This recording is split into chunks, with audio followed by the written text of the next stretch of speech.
everybody. Welcome to the Mark Side Real Estate Team Fair Housing Lesson of the day. Okay, so today we're going to talk about fair housing. And a lot of things about fair housing, a lot of people get very confused upon, because a lot of people, kind of understand the race, the color, and religion, because we've been living that for a while. But a lot of real estate agents really have problems with things like familial status. What does that mean? Sexual orientation, even gender order, which is New York State. So we're going to be talking about this, and I want to kind of give you guys a little bit of a background for fair housing.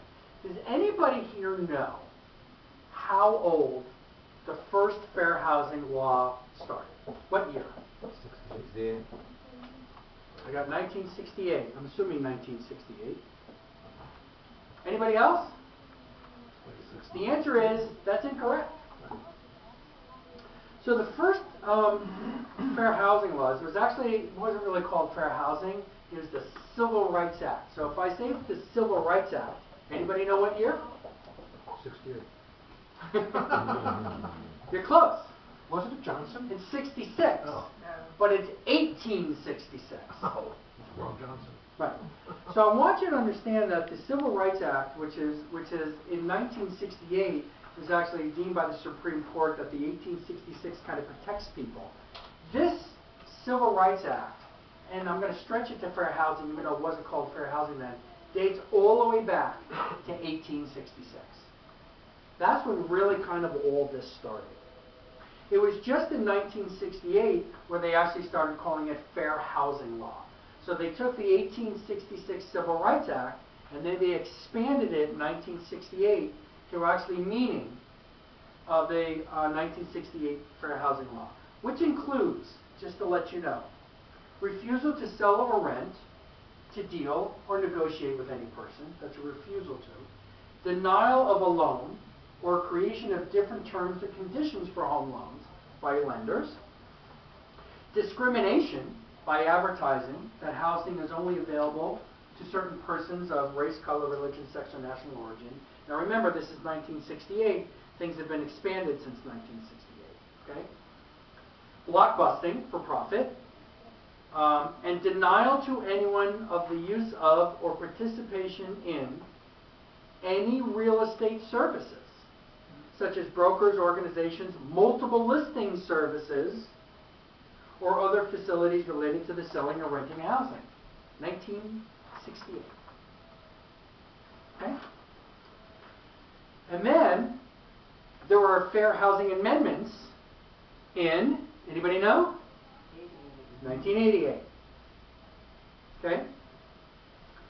So basically, where we work here, but now as members of the Hudson Gateway Association of Realtors, this is going to expand. So we have our own little cheat sheet from the Fair Housing Facts from Westchester Original Opportunities that talks about federal, state, and Westchester County, because again, this came from Westchester County.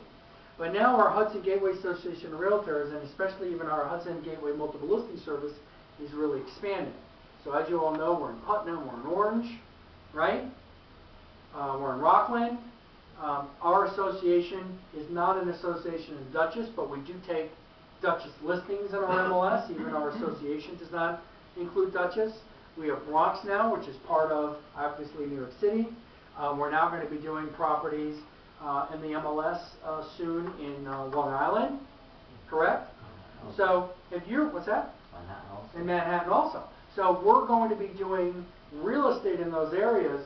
This little cheat sheet that we have in the office is really great for Westchester, but you're going to have to become aware of the fair housing in all the areas that you're going to be dealing with. And the Hudson Gateway Association of Realtors actually, in their forms, actually has a whole section about fair housing, and in their section about fair housing, they have a whole page now just on New York City fair housing law, which incorporates or encompasses more than just what's on federal, state, and Westchester County. Now understand something about all these local laws.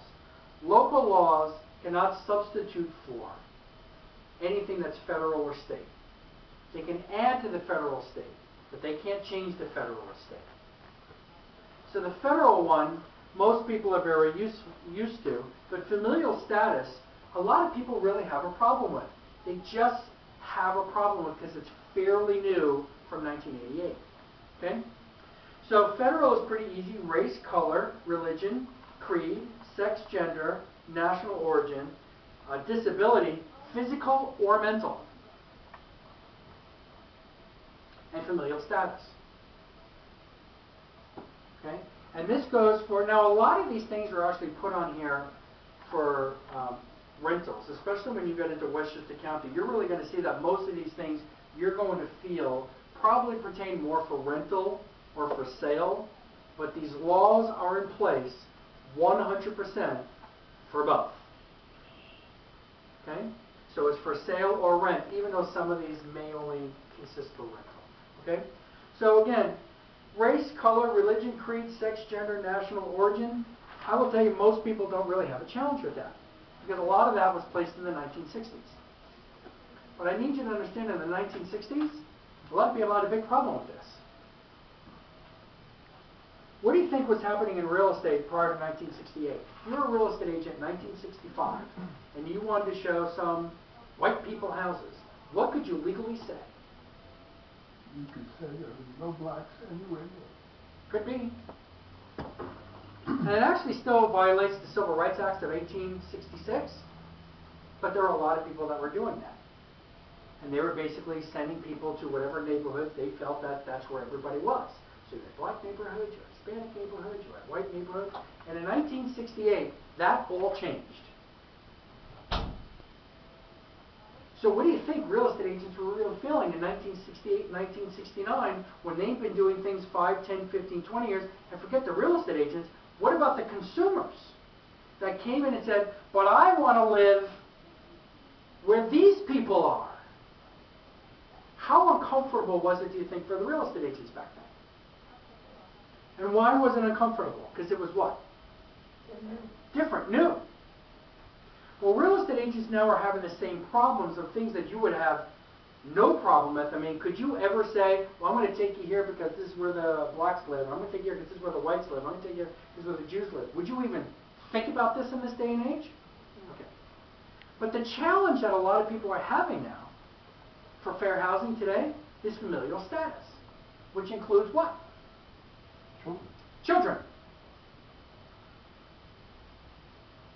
So a long time ago, people could ask all the time about, do you have any kids? Or, let's get you to this neighborhood. There's a lot of great kids here. Or there's no kids here. Why don't we take you to that neighborhood because there may be more kids there?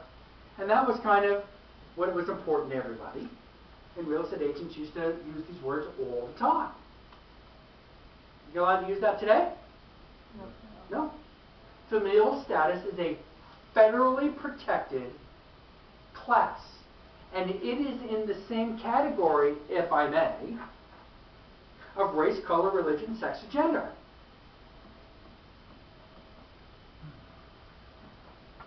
So, if you're not allowed to say, well, let's go to this neighborhood because there are a lot of black people, or there are not a lot of black people, or there are a lot of white people, or there's not a lot of white people, are you allowed to say, well, let me take you here because you have 3 little ones. This is the place that has a lot of children, so let me take you here. Or let me not take you here. Or even better, let's ask this question. If a consumer today came up to you and said, look, I'm Jewish, so I'll say it this way. I want to be where the Jews are. Or I don't want to be where the Jews are. Would you even be able to reply to their question in a way that they would want you to reply to? Your answer would probably be, I can't really have that conversation with you because it violates fair housing laws. But if you'd like information about that, my suggestion is probably go on the internet, find the local synagogues that are around, and ask them questions directly. But at this point in time, I can't help you with that because you know that would violate fair housing, correct? Mm-hmm. So wouldn't it be the same if someone said to you, well, listen, I've got 3 kids. I'd like to be where the children are. Where are the best neighborhoods? Where are the most kids?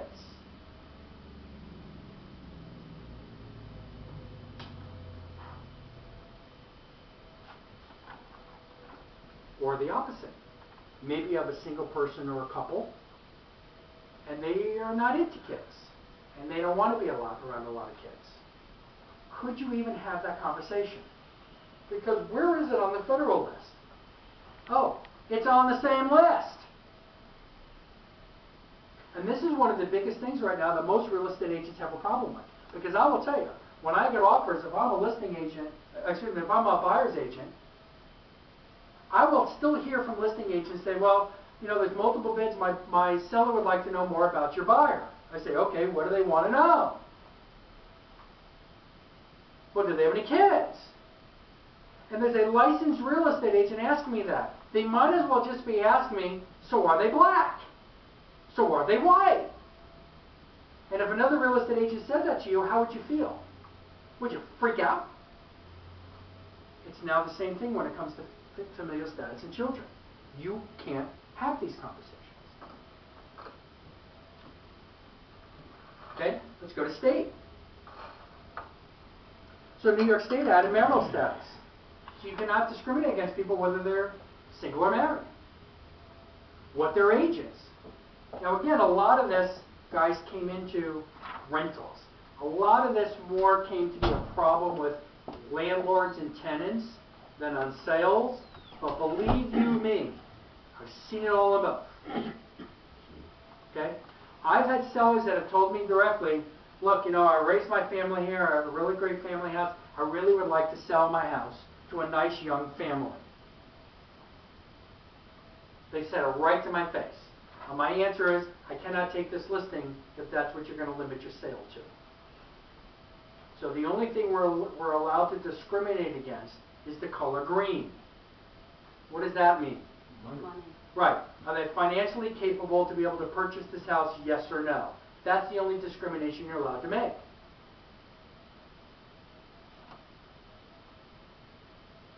Okay? So you have marital status, age, sexual orientation. That's big these days. Military status. And by the way, there are a lot of people that did, especially with lenders, that did not want to loan to people with military status. Anybody want to know why? No. They get deployed. They get deployed. And when they get deployed, what can happen a lot of times when they get deployed? They don't get paid.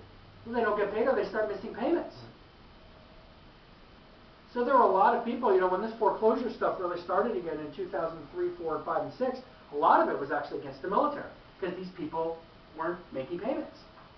So you had all these veterans out there, they were getting, you know, houses being, I don't know, repossessed, but go through short sale or REO or anything like that. So then banks said, well, if all these people are not going to be making loan payments, I don't want to loan to them. Not anymore. That's in New York State. It's not federal. Do you think there's other states that have military status? Would anybody like to check California? How many military bases are there in California? San Diego. 17. Is that true? No. Okay. Now, there's one in the New York State that's not law. So military status, sexual orientation, age, and marital status is actually New York State law. There's one in here that's not law. Gender identity was put through a couple of years ago by executive order. So it's not law, but it's put through by executive order. What was? Gender identity under New York State. And I know there's a lot of people, not necessarily in this room, maybe yes, maybe no, but there's a lot of people in the United States that certainly have a big crisis with this, if I may, whole gender identity thing. They're very uncomfortable with it. Some people. But if you're going to be selling real estate in New York State, you better get over yourself. Because this is something you can't get over, you're going to have problems. But by executive order means that after the current administration, the next administration could get rid of it? Is that No, what it means? well, they could, but and you can even do that with laws too. I mean, laws can be changed, but right now it wasn't put through as a bill and then put into law through New York State. It was just done by executive order. Just like the president can do things by executive order without making things into law, so can the governor. So the governor put this through under executive order to add to the state fair housing gender identity. Now, I don't want to do a large conversation about this, about, you know, has it been tested and has it gone through, you know, the court system? Don't know, don't care. So until it's either comes off there by executive order or becomes law, one of those two things, you need to follow it. Because you really don't want to be the test for this to go through the whole New York State fair housing system to see whether you violated something by executive order. Okay? And now, since we're in Westchester County here, we'll talk about Westchester County. But if I was giving this speech in Putnam, I'd have to put the Putnam there. Okay? And what we really should probably do just for this office, and I'll put this on best sheet to do maybe in the next month or two, is to find out from Rockland and Putnam, Dutchess, even though they're not in our MLS per se, but are you showing listings in Dutchess? So even though they're not a member of our MLS, they have their own MLS, this has nothing to do with the MLS. This has to do with you are licensed by the state of New York. And in the state of New York, you are to follow all federal and New York State and any local fair housing guidelines that you are showing houses. You know, the MLS has listings in Connecticut. That's correct. So again, if you're going to show, wherever you're going to show, you are licensed by that state. Now, you're not going to show Connecticut listings if you're not licensed in Connecticut. But if you have dual license in New York and Connecticut, you're going to take your Connecticut license and start showing houses in Connecticut, you better find out. And Connecticut's a state. So I'm sure there's Connecticut that has state, and I'm assuming those counties probably have their own. And you never know, a city can have their own. You better know what they are. Because if you violate them, you do not want to be in that newspaper. Because if you are accused of violating any of this, I understand under the laws that we are innocent until proven guilty. Yeah, are you innocent until proven guilty if you're accused of any of this, do you think? Probably not. Even though you are innocent until proven guilty. Okay? So under Westchester County, they've got 3 more. Citizenship or alien status. You cannot discriminate on citizenship or alien status. Where do you think that mostly comes up? Undocumented immigrants. Well, yeah, but mostly rentals. Mostly. Okay? Victims of domestic violence, sexual abuse, and stalking. That usually comes up more with landlords. Because landlords have really said that I don't want this person in my place because their ex-husband, their ex-wife, their whatever is going to come over and create problems in my building. I don't want that. I do not want this person in my building. Yeah, it's against the law. And then sources of income. Income from Social Security, SSI, SSDI, housing choice vouchers, which is Section 8, and other housing aid is protected by law. Now, there are things that are exempt from that. Condos, co-ops, and buildings with 6 or fewer units. If the owner only has 1. If the owner has 2 or 3, it's not an exemption anymore. Now again, most of this has to do with rentals. But I will tell you, as listing agents, what we found out is, if people says, look, I want to rent my place, I want to rent my house, but I won't take Section 8, we can't put it on the MLS. Doesn't it have to be like approved by Section 8 in terms of the quality of the house or something? Or? Well, they do. The 2 challenges, I don't want to go by a lot here, but just to teach you about Section 8, the challenges for Section 8 that most landlords have, just so you really understand it, most landlords actually do not have challenges with Section 8 because of the tenant. Because most of the time they really like the tenant because it's basically guaranteed rent. If not 100%, probably at least 75, 80, 90%. The challenge is that the reason why most landlords really have a challenge with Section 8 tenants is the Section 8 system that they have to go through to get their place approved by Section 8. And then there's usually at least 2 visitations a year, inspections a year by Section 8. And they are very inconsistent of what they ask for. Each inspector is a little bit different. I've seen, because I've represented some, plus I've heard that there are some landlords that have had their place the same for years and years, and now this new inspector comes in and rips their place apart from things that they've had the same way for 5, 6, 7 years, and now suddenly, in order to stay Section 8, they've got to spend $8,500, $10,000 on improvements, And so that's the biggest challenge that most landlords have had for Section 8. But the reason of why someone would want Section 8 or not Section 8 is immaterial. The reason does not matter. So if someone is going to want to rent a place and comes to us as a real estate agent and says, I'd like to rent my place, if it's a single family or multifamily, and they say, I don't want Section 8, we can't take the listing. However,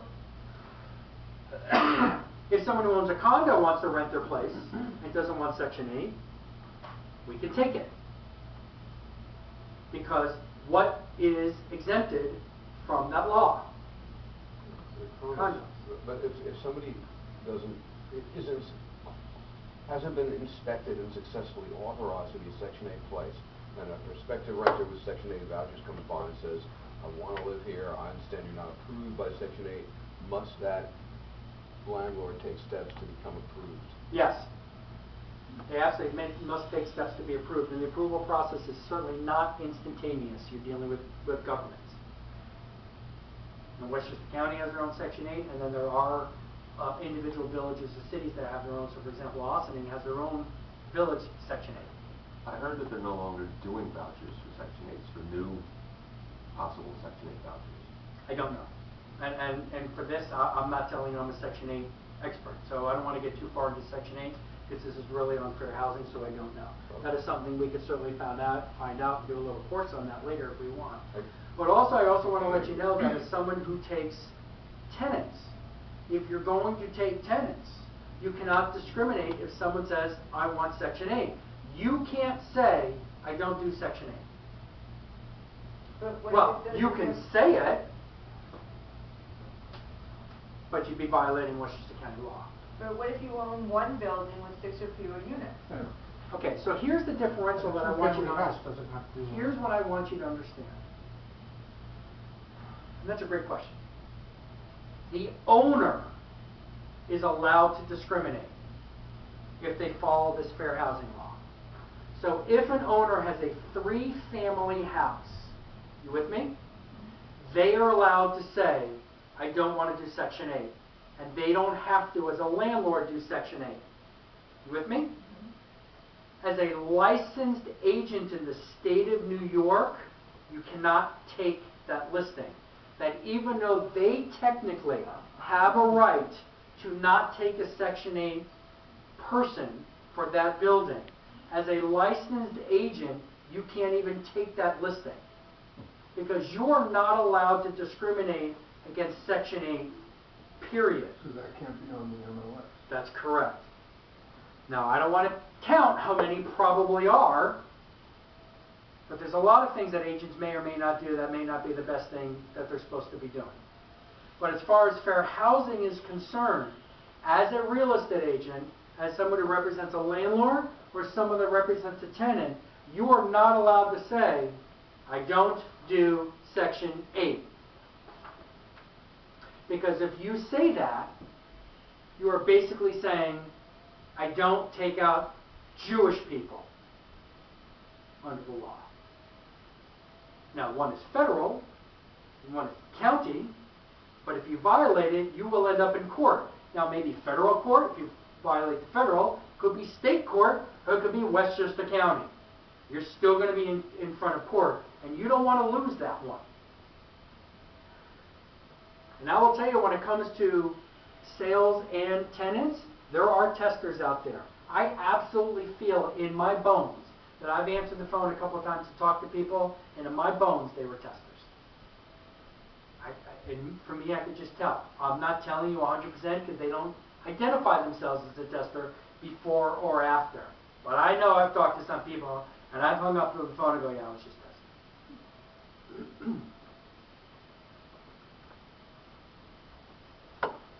Now, as real estate agents, if you want to limit yourself, you could certainly say, I don't take out any tenants that are less than $3,000 a month. Now, you're legally allowed to do that because you're not saying Section 8 or not Section 8. You're saying, but here's what you need to understand. Are you allowed now to do an exception to that rule? So you better not take anybody else at $2,500 a month. So if you're going to limit yourself to do something, you have that legal right to do that. But you don't have a legal right to make exceptions to that rule. Even if it's your cousin. Well, it's my cousin, that's why I did 2,500 Exemptions. Relatives? No, I don't see. Do you see any relatives here for exemptions? Girlfriends, boyfriends, Put that in. bosses? And you guys really have to understand that. And what you really need to understand is, you guys are licensed by New York State. So even though you're a real estate agent and I'm an agent and I can do what I want, the answer is no. If you are licensed by the state, you are licensed by the state. If you're licensed by the state, you're going to follow all rules and regulations. Correct? Any questions about fair housing? Is anything unclear? Not one question? Couldn't have been that awesome. I have. Thank you, Walter. I have shown condos Huh?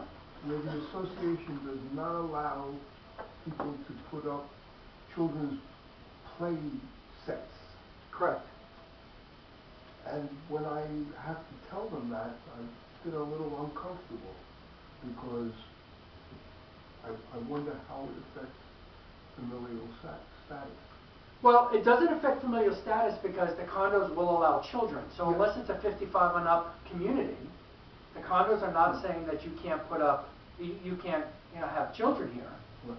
What they're saying is you're not allowed to alter the exterior grounds, And that's okay. and that's okay. Because really what they're really not saying is you can't put up playgrounds. I mean, I'm sure that's probably one of the things in their examples, but you can't put up playgrounds, and you can't put up sheds, and you can't put up these permanent picnic tables, and you can't put up grills, or fences, or built-in grills. Maybe you could have your little mini Weber, but you couldn't have a mini Weber and then, build all this rock stuff around it and granite counter. You can't do any of that stuff. So any of these places that have common areas, homeowners associations, not neighborhood, but homeowners associations, even if they're not condos, they could be PUDs, single-family houses, whether attached or detached. They have homeowners associations. They're allowed to have those kind of rules and regulations for common areas or even non-common areas of what it looks like because you're living in an association. But understand, and I think that's a great question, Walter, because remember the differential in the association. They are not saying that you can't live there with children. They're not saying you can't buy or rent here because you have children. That's not what they said. What they said is you can't put up outside stuff. And they have a whole list of stuff and it'll probably include playgrounds. But it's not exclusive to playgrounds. It just includes it because they don't want anything on the outside. Do you understand that differential? Good question. Anybody else? Okay, that's it on fair housing. Okay, so let's just give 2 more minutes so we can just talk about open houses for today. But that's pretty much it on fair housing. Thanks, guys.